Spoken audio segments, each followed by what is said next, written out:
बिस्मिल्लाहिर्रहमानिर्रहीम।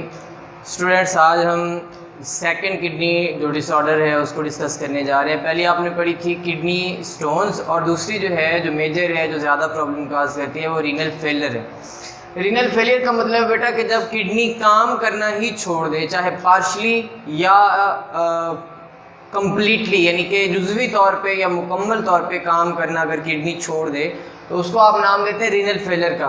अब किडनी का काम क्या है? किडनी का बेसिकली वही काम है कि क्लीनिंग ऑफ ब्लड को क्लीन करना है, उसमें से जो नाइट्रोजनस वेस्ट हैं वो निकालनी है। अगर यही काम पार्शली या कम्प्लीटली जुज़वी तौर पे मुकम्मल तौर पे किडनी से मुकम्मल तौर पे ना हो रहा हो तो उसको आप किडनी फेलियर का नाम देते हैं। तो किडनी फेलियर आप इसकी डेफिनेशन ऐसे करते हैं, कंप्लीट और partial failure in kidney functioning, kidney के काम करने में जुज़वी तौर पे या मुकम्मल तौर पे किडनी का फेल हो जाना वो रीनल फेलियर कहलाता है। रीनल कवर्ड किडनी के रिलेटेड होता है। इसकी मेन काजेज़ दो हैं बेटा, डायबिटीज़ एंड हाइपरटेंशन। ये दो मेन काजेज़ हैं जिसकी वजह से किडनी फेलियर होती है।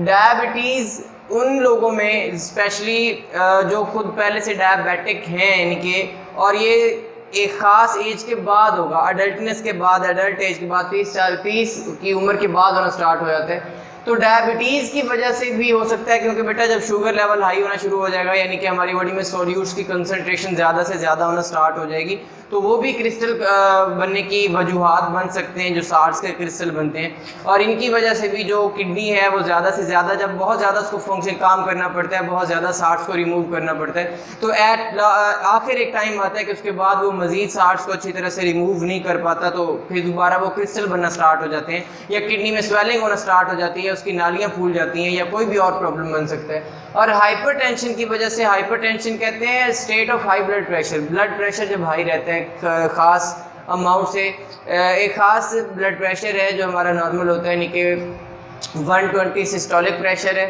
और जो 80 है वो डायस्टोलिक प्रेशर है। तो जब ये दोनों लिमिट्स जो हैं, लोअर लिमिट और अपर लिमिट दोनों अगर ये ज़्यादा हो जाएं, बढ़ जाएं, तो वो बहुत ज़्यादा प्रॉब्लम्स काज कर सकते हैं। हाइपरटेंशन की वजह से जब बहुत ज़्यादा ब्लड प्रेशर के साथ यानी ब्लड जो पहुंचता है किडनी की नालियों में, ग्लोमेरुलस वगैरह में, तो उनकी ब्लॉकेज का बायस बन सकता है, या उनको उनकी यानी कि जो नालियाँ हैं वो ग्लोमेरुलस वगैरह बहुत बारीक होती हैं, तो वो टूट सकती हैं, उनकी ब्रेकेज भी हो सकती है। इवन के बोमेंस कैप्सूल या जो आगे वाली नालियाँ हैं उनमें अच्छी तरह से जो फ़िल्टर हो रहा था ब्लड, वो फ़िल्टर होना छोड़ देगा। मुकम्मल जो साल्ट्स वगैरह या वेस्ट वगैरह जो है वो फिल्ट्रेट होकर, ग्लोमेरुलर फिल्ट्रेट यानी जो निकलता है वहाँ से बोमेंस कैप्सूल में जाता है, वो नहीं हो पाता, और इवन के ब्लड भी आना स्टार्ट हो जाता है। अब यानी कि इतने प्रेशर की वजह से जो ब्लड की यानी सेल्स हैं वो भी आगे आना स्टार्ट हो सकते हैं, और जो नालियाँ हैं नेफ्रॉन की या किडनी की जो नालियाँ हैं वो डैमेज हो सकती हैं। उनको इन्फेक्शन का, यानी कि जब वो टूटेंगी वहाँ से, अगर उनके अंदर कोई ब्रेकेज आ गई है तो उनमें इन्फेक्शन भी बाद में हो सकती है। तो मेन काजेज़ डायबिटीज़ और हाइपरटेंशन है। दूसरी काजेज़ जो इसमें इंक्लूड है वो है ड्रग की ओवरडोजेज़, ज़्यादा ड्रग्स ली जाएँ। जो लोग ज़्यादा दवाइयाँ लेते हैं, दवाइयाँ लेने की वजह से भी ये प्रॉब्लम्स आ जाते हैं, क्योंकि उनमें भी साल्ट्स वगैरह, उनमें सोल्यूट्स होते हैं, तो उनको बॉडी से निकालना होता है, तो बहुत ज़्यादा फंक्शनिंग करके किडनी जो है वो भी स्वेलिंग उसकी हो सकती है, या आप कह सकते हैं कि उसमें जो साल्ट्स को रिमूव करने की सलाहियत है वो कम हो सकती है। उसके अलावा ड्रग ओवरडोजेज़ के अलावा जो चीज़ें हैं वो है कि किडनी में अगर ब्लड सप्लाई ब्लॉक हो जाए, किसी भी वजह से उसकी कोई नाली जो है बंद हो गई है, या वहाँ पे मुकम्मल तौर पे ब्लड नहीं जा रहा, तो भी ये प्रॉब्लम जो है वो सामने आ सकते हैं। फिर आते हैं जी symptoms. High level of waste and urea in blood test करवाया जाए तो उसमें यूरिया एक नॉर्मल अमाउंट से ज़्यादा हो और वेस्ट ज़्यादा मौजूद हो। वॉमिटिंग और नौजिया, ये वॉमिटिंग बहुत ज़्यादा मेन चीज़ है जी। जो किडनी के पेशेंट्स होते हैं उनको बहुत ज़्यादा ये मतली का एहसास होता है, या ये नौजिया मतली होती है, दिल घबराना, दिल ख़राब होना जिसे आप कहते हैं, यानी कि ऐसे लगता है कि क्या आ रही है लेकिन आई नहीं, और वॉमिटिंग के क्या आ जाना, ये दोनों सिचुएशंस होती हैं। उसके अलावा वेट लॉस है, यानी जो अपना बॉडी का जो वेट है यानी वज़न है वो कम होना शुरू हो जाता है, बिल्कुल वीकनेस स्टार्ट हो जाती है। फ्रीक्वेंट यूरिनेशन बार बार पेशाब आता है लेकिन थोड़ी मिकदार में आता है और बहुत तकलीफ दे होता है। और ब्लड इन यूरिन में ब्लड के सेल्स मौजूद होते हैं, पस भी आ सकती है। और लेग्स और फीट और फेस वगैरह यानी कि जो है बॉडी ओवरऑल आपके हैं वो स्वेल होना स्टार्ट, वैसे वीकनेस है लेकिन वैसे स्वेलिंग हो सकती है कि चेहरा, हाथ और पाँव वगैरह वो फूलना स्टार्ट हो जाते हैं। और शॉर्टनेस ऑफ ब्रीथ है, सांस की तंगी हो सकती है इसकी वजह से। और लास्ट पे foul smelling of urine, urine में फाउल स्मेलिंग यानी कि अजीब सी बदबू जो है वो भी आना स्टार्ट हो जाती है। उसके बाद इसकी ट्रीटमेंट की अगर बात करते हैं बेटा, किडनी फेलियर जब मुकम्मल तौर पे हो जाता है तो अब वो लिथोट्रिप्सी या वाटर वगैरह इन चीज़ों से बिल्कुल भी वो ठीक नहीं होता। अब इसको ठीक करने के लिए हमारे पास दो आखिरी हल रह जाते हैं, एक डायलिसिस और दूसरा किडनी ट्रांसप्लांट। डायलिसिस है टेम्परेरी हल है। डायलिसिस तब तक है जब किडनी जो डोनर किडनी है वो नहीं मिला, तब तक डायलिसिस की जाती है ताकि पेशेंट ज़िंदा रहे। इसको आप कहते हैं आम जुबान में गुर्दे वाश करवाना। तो डायलिसिस जो है इसको cleaning of blood by artificial way यानी मसनूई तरीके से ब्लड को क्लीन करना, वो डायलिसिस कहलाता है।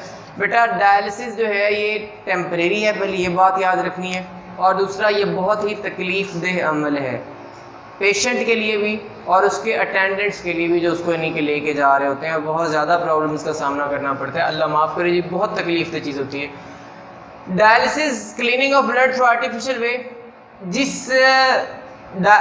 यानी जिस मशीन के साथ आर्टिफिशियली आप ये काम करवा रहे हो तो उसको डायलाइज़र कहते हैं हीमोडायलिसिस में। अब दो तरह की डायलिसिस है, हीमोडायलिसिस और पेरिटोनियल डायलिसिस। इनको हमने डिटेल में कल पढ़ना है, लेकिन यहाँ पे इनका फ़र्क है, बेसिक को याद रख लेना है आप लोगों ने।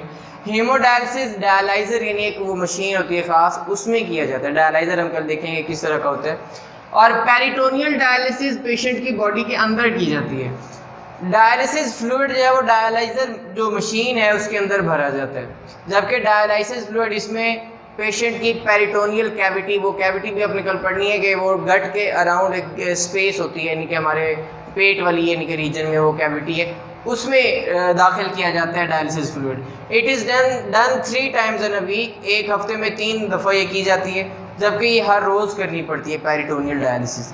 और ये हॉस्पिटल में की जा सकती है, जबकि ये घर भी की जा सकती है। तो पेरिटोनियल डायलिसिस बेसिकली उन पेशेंट के लिए है कि उनको बार बार हॉस्पिटल के चक्कर ना लगें, वो प्रॉब्लम्स ना फेस करनी पड़े, तो वो घर में ही कर लेते हैं, मगर वो रोज़ाना करनी पड़ती है।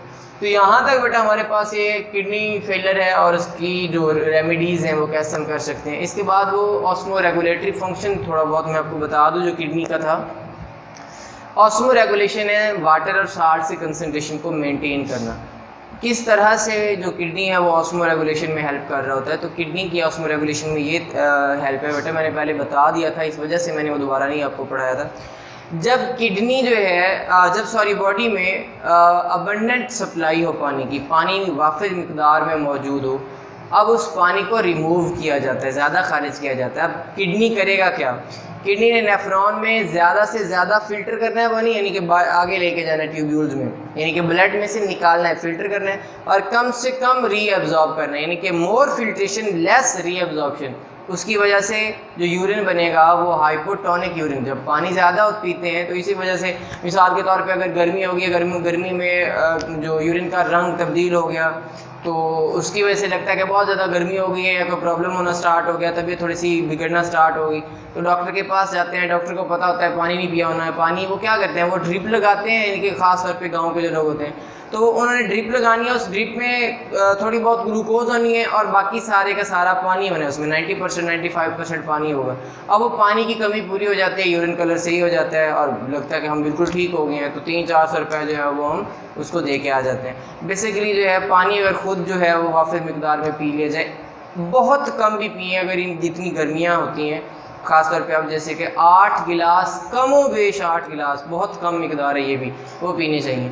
तो ये है कि जब पानी ज़्यादा बॉडी में मौजूद होगा तो हाइपोटोनिक यूरिन बनेगा, क्लियर, यानी कि सब कहेंगे कि उसमें वो येलो कलर का नहीं होगा, ओवरऑल यानी कि वो वाइट कलर का हो सकता है। जबकि अगर हाइपरटोनिक यूरिन की बात करते हैं वो तब बनेगा जब बॉडी में साल्ट की कंसनट्रेशन ज़्यादा होती है, पानी कम होता है, पानी की रिस्ट्रिक्शन हो सकती है, तो उस रिस्ट्रिक्शन को उस कंपनसेट करने के लिए, यानी कि पानी जो ज़्यादा हमारी बॉडी में नहीं मौजूद, कम है, उसकी कमी है, तो उसको अपनी बॉडी में रखने के लिए कि हमारी बॉडी डिहाइड्रेट ना हो जाए, अब कम फिल्ट्रेशन होगी और ज़्यादा रीअब्जॉर्प्शन होगी और जो यूरिन बनेगा वो हाइपरटोनिक बनेगा, ज़्यादा उसमें आप कह सकते हैं कि साल्ट ज़्यादा होंगे जबकि पानी कम होगा। तो ये ऑस्मो रेगुलेटरी फंक्शन है किडनी का जी। उसके बाद इंशाल्लाह हम कल डायलिसिस को डिटेल से पढ़ेंगे। अल्लाह।